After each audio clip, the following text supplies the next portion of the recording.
नमस्कार दोस्तों, जय हिंद, वंदे मातरम। दोस्तों मैं गुलाब सिंह। दोस्तों फाइनली जैसा कि आप लोगों को पहले से ही जानकारी होगी कि बिहार की बीपीएससी टीआरई 4 में इन दिनों पीटी और मुख्य परीक्षा को लेकर चर्चा हो रही है कि इसमें दो एग्जाम कराएंगे, प्रारंभिक परीक्षा और मेंस यानी मुख्य परीक्षा। तो दोस्तों उसी चीज को लेकर यहाँ पर सिलेबस जो है आ चुका है, या दोस्तों कह सकते हैं कि अभी फिलहाल मार्केट में वायरल हो रहा है। यहाँ पर दोस्तों फाइनली आप लोग देख पाएंगे मेंस परीक्षा कैसे होगी, कितने लोग शामिल होने वाले हैं, मेंस एग्जाम में क्या क्या सब्जेक्ट आएगा, कितने प्रश्न रहेंगे, कितने नंबर का होगा, कितना घंटा कितना समय दिया जाएगा हमें पेपर को सॉल्व करने के लिए, वो पूरा का पूरा प्रारूप दोस्तों यहां पर मार्केट में वायरल हो रहा है, आप लोग यहां पर देख पाएंगे। तो इस वीडियो में आप सभी को ये जानकारी देने वाले हैं कि आखिर मुख्य परीक्षा में क्या क्या आने वाला है। मेरे पास दोस्तों पूरा का पूरा ये डाटा या ब्यौरा सामने निकल के आ चुका है, और इसके अलावा दोस्तों इस वीडियो में आप सभी को ये पीडीएफ भी देने वाले हैं, ताकि जहां से जाकर आप लोग डाउनलोड करके अच्छे तरीके से पढ़ लीजिए और खुद समझ लीजिए। वीडियो में आगे बढ़ते हैं, लेकिन उससे पहले यदि आप लोग हमारे इस चैनल पे नए हैं, चैनल को सब्सक्राइब करके नोटिफिकेशन बेल ऑन जरूर कर लें, क्योंकि हमारे इसी चैनल के माध्यम से आप सभी को आने वाले समय में बीपीएससी टीआरई 4 को लेकर शिक्षा विभाग की तरफ से, सरकार की तरफ से, या दोस्तों बीपीएससी की तरफ से कोई भी न्यूज, कोई भी जानकारी होगी, तुरंत और सबसे पहले आपको हमारे इसी चैनल के माध्यम से बताया जाएगा। तो इसके लिए चैनल को सब्सक्राइब करके नोटिफिकेशन बेल ऑन जरूर कर लें। अब चलते हैं, आप सभी को सारी जानकारी वन बाय वन करके अच्छे तरीके से बताते हैं। फाइनली दोस्तों यहां पर आप लोग देखेंगे तो ये बिहार लोक सेवा आयोग के नाम से द्वितीय परीक्षा के सिलेबस के रूप में दोस्तों वायरल हो रहा है। इसमें दोस्तों देख पाएंगे, इसमें दोस्तों ये कहा जा रहा है कि अगर बीपीएससी टीआरई 4 में यानी शिक्षक भर्ती में अगर यहां पर मुख्य परीक्षा शामिल की गई तो आप लोगों का चयन प्रक्रिया जो है इस 5 चरणों में कंप्लीट किया जाएगा, जिनमें से पहला चरण प्रारंभिक परीक्षा होगी, दूसरा चरण जो है मुख्य परीक्षा होगी, और दोस्तों यहां पर देख पाएंगे दूसरे चरण में मुख्य परीक्षा में जो है बहुत सारे अभ्यर्थियों को बुलाया जाता है। अब जैसे मान लीजिए प्रारंभिक परीक्षा देने के लिए 7 लाख अभ्यर्थी गए, तो मुख्य परीक्षा के लिए 7 लाख अभ्यर्थियों को नहीं बुलाया जाएगा, बल्कि कुछ गुना अभ्यर्थियों को बुलाया जाएगा। जैसे वैकेंसी है मान लीजिए 50,000, तो उसका 5 गुना बुलाया जाएगा, या 7 गुना या 8 गुना, ये बीपीएससी तय करेगा। अब यहां पर दोस्तों जैसे बीपीएससी के द्वारा ये तय किया जाएगा, उसके बाद मुख्य परीक्षा में बुलाया जाएगा, जो कि 150 अंक का होने वाला है, और उसके बाद दोस्तों जस्ट यहां पर डॉक्यूमेंट वेरिफिकेशन होगा, और अंतिम में दोस्तों अंतिम चयन नियुक्ति पत्र का वितरण सरकार के द्वारा गांधी मैदान पटना में किया जाएगा। तो दोस्तों ये रही, बाकी प्रारंभिक परीक्षा के सिलेबस के बारे में आप लोग जानते हैं कि इसमें क्या क्या आता है। 100 प्रश्न 100 अंक का ये रहेगा, यहां पर आप लोग सिलेबस देख पाएंगे। इस वीडियो में हम मुख्य रूप से मेंस एग्जाम के बारे में आप सभी को जानकारी देंगे। जैसे यहां पर दोस्तों नीचे आएंगे तो आप लोग देख पाएंगे, अब आपकी मान लीजिए प्रारंभिक परीक्षा यानी पीटी एग्जाम, प्रीलिम्स एग्जाम हो चुका है। प्रीलिम्स एग्जाम होने के बाद यहां पर दोस्तों सबसे पहला चीज यह है कि प्रीलिम्स एग्जाम के जो इसका नंबर वगैरह होगा वो आपके मुख्य परीक्षा में नहीं जोड़े जाएंगे, यानी सिलेक्शन इसके आधार पे नहीं होगा। आप लोगों का सिलेक्शन जो है मुख्य परीक्षा या जो मेरिट लिस्ट है वो मुख्य परीक्षा के नंबर के आधार पर तैयार की जाएगी। तो यहां पर वही कहा जा रहा है कि प्रारंभिक परीक्षा के प्राप्तांक अंतिम मेधा सूची यानी फाइनल मेरिट लिस्ट में नहीं जोड़े जाएंगे। यह केवल मुख्य परीक्षा का टिकट है, यानी जो व्यक्ति प्रारंभिक परीक्षा में अच्छे नंबर से लाएगा और वैकेंसी के 5 गुना या 10 गुना में शामिल हो जाएगा, केवल उसी को मुख्य परीक्षा देने का मौका मिलेगा। फाइनल मेरिट लिस्ट में इसका कोई भी योगदान नहीं होगा। आगे यहां पर दोस्तों देख पाएंगे नकारात्मक नेगेटिव मार्किंग होगी या नहीं होगी। तो यहां पर कहा गया है कि प्रारंभिक परीक्षा के स्तर पर नेगेटिव मार्किंग लागू होने की संभावना न्यूनतम आंकी गई है। बाकी दोस्तों प्रश्न का स्तर आप लोग देख पाएंगे, प्रश्न जो है पेपर लेवल किस लेवल का पेपर आएगा प्रारंभिक परीक्षा का, यहां पर पाएंगे।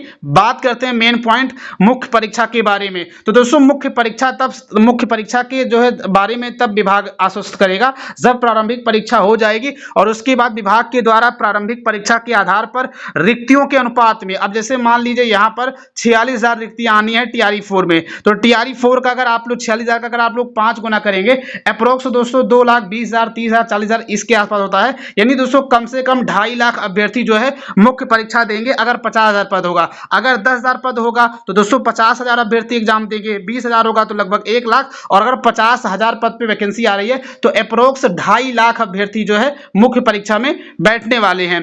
आगे यहाँ पर दोस्तों ये बताया गया है, जैसे देख पाएंगे यहाँ पर 5 गुना बैठेंगे मुख्य परीक्षा का। उसके बाद दोस्तों समान कट ऑफ समाधान, यदि अंतिम शॉर्ट लिस्टेड रैंक पर कई अभ्यर्थी के समान अंक होते हैं तो उन सभी को नियमों के तहत मुख्य परीक्षा देने का अवसर मिलेगा। आगे तीसरे पॉइंट में लिखा गया है कि आरक्षण श्रेणीवार शॉर्ट लिस्टिंग, बिहार सरकार के आरक्षण नियमों के अनुरूप सामान्य ओबीसी, ईडब्ल्यूएस, एससी, एसटी तथा महिला वर्गों के लिए अलग अलग कट ऑफ सूचना जारी होगी। तो यहाँ पर आप लोग इसका देख पाएंगे, ये जो है कैटेगरी वाइज तो हर वैकेंसी में कट ऑफ जारी होती है। अब दोस्तों बात करते हैं कि द्वितीय परीक्षा का जो है चरण कैसे रहेगा। तो दोस्तों यहाँ पर आएंगे तो आप लोग देख पाएंगे ये जो है मुख्य परीक्षा ही आपकी अंतिम सफलता की नियुक्ति का एकमात्र आधारशिला है। बाकी यहाँ पर ये कहा जा रहा है कि मुख्य परीक्षा का कुल अंक जो है 150 अंकों की होगी। ये 2 स्पष्ट भागों में बटी होगी। इसका गहन विश्लेषण नीचे दिया गया है। दोस्तों 2 भागों में ये बटा होगा। पहला जो है भाषा खंड का होगा, यानी जो लैंग्वेज सेक्शन जो बीपीएससी कराता है लगभग सभी एग्जाम में, वैसे दोस्तों इसमें भी रहेगा। यहाँ पर दोस्तों कुल प्रश्न कुल अंक जो है 30 रहने वाले हैं। इनमें से दोस्तों सामान्य अंग्रेजी के साथ अभ्यर्थियों की वैकल्पिक चुनी गई भाषा या हिंदी हो गया, उर्दू, बांग्ला शामिल होगी। और अनिवार्य शर्त क्या होगी, तो अभ्यर्थी को न्यूनतम 30% अंक अर्थात 9 अंक लाना अनिवार्य है। यदि कोई अभ्यर्थी इसमें अनुत्तीर्ण होता है तो उसके मुख्य पेपर का मूल्यांकन ही नहीं किया जाएगा। मेरिट गणना इसके अंकों को फाइनल मेरिट लिस्ट में नहीं जोड़ा जाता है। तो आप लोग दोस्तों इसके बारे में परिचित होंगे, बीपीएससी के लगभग एग्जाम में ये कराया ही जाता है। इसी प्रकार से 30 रहते हैं, जो 21 जो है शायद इंग्लिश रहता है, बाकी हिंदी वगैरह जो है 9 आता है या 9 हिंदी रहता है। इसी प्रकार से वेटेज रहेगा जब भी फुल सिलेबस वगैरह जारी होगा। अब यहाँ पर दोस्तों आगे जो है मुख्य परीक्षा के बारे में ये बताया जा रहा है कि अंतिम मेधा सूची जो है 120 अंकों के आधार पर बनेगी। तो मेन दोस्तों आप लोग का यही रहेगा, फाइनल मेरिट लिस्ट इसी के आधार पर तैयार की जाएगी, ऐसा दोस्तों सोचना है। बाकी यहाँ पर दोस्तों देख पाएंगे जो इसमें भाग आ रहेगा, मुख्य विषय रहेगा, जो आपका मुख्य विषय होगा वो इसमें रहेगा। और मुख्य विषय जो है 80 प्रश्न आएंगे मुख्य विषय में और 80 अंक के रहेंगे। यहाँ पर देखेंगे, बाकी यहाँ पर लेवल वगैरह देख पाएंगे, पेपर का लेवल वगैरह कैसे होगा। आगे दोस्तों यहाँ पर देख पाएंगे भाग जो है बी में ये जो है सामान्य अध्ययन रहेगा, जो कि जीएस का पार्ट होता है। इसमें 40 प्रश्न 40 नंबर के रहेंगे।